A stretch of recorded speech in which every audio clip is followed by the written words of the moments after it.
May bago ng liderato ang Senado kung saan nahalal na bagong Senate President si Senador Alan Peter Cayetano mula sa minority bloc. Habang itinalagang Senate President pro tempore si Senadora Loren Legarda na dati ay kasama ni Soto sa majority bloc.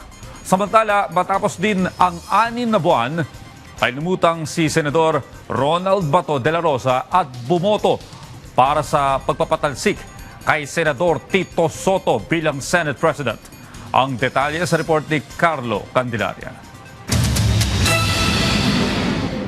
6 na buwan matapos mawala sa mata ng publiko, muling nagpakita si Senador Ronald Bato de la Rosa. Pero ang simple sanang pagdalo ni de la Rosa sa sesyon ng Senado ay nauwi sa habulan na nagresulta pa sa pagkasugat ng kanyang daliri. Sinubukan umano siyang arestuhin ng mga tauhan ng National Bureau of Investigation o NBI. Kaya pagdating niya sa plenary hall ng Senado, halos magwala sa galit ang senador.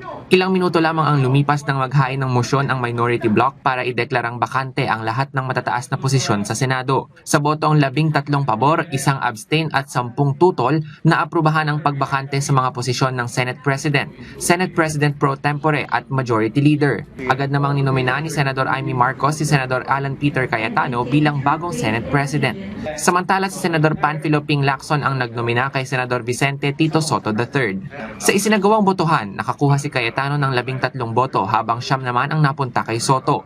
2 senador naman ang nag-abstain. Naitalaga rin si Senador Loren Legarda bilang bagong Senate President pro tempore habang si Senador Joel Villanueva ang itinalagang acting majority leader. Sa kanyang talumpati, itinanggi ni Cayetano na may kinalaman sa impeachment ni Vice President Sara Duterte Carpio ang pagpapalit ng liderato sa Senado.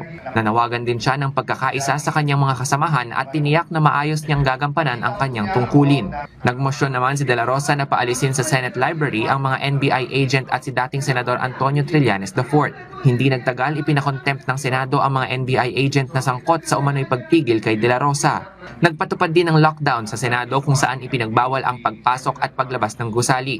Ipinakita naman ni Trillanes ang kopya ng warrant of arrest na inisyu ng International Criminal Court o ICC laban kay De La Rosa. Ayon kay Trillanes, noong November 2025 pa umano inisyu ang warrant of arrest pero ngayon lamang ito na ipadala matapos muling lumitaw si De La Rosa sa publiko. Inilagay naman si De La Rosa sa protective custody ng Senado.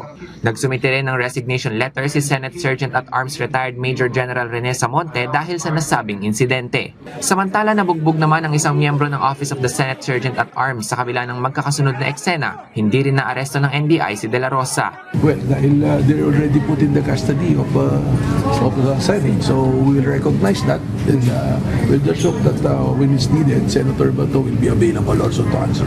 Ang appeal ko sa kanila, palakasin natin ang mga korte sa Pilipinas. Walang mawawala sa atin kung mag-a-apply sila ng warrant sa korte at pababayaan nila yung due process, lahat ng legal remedies.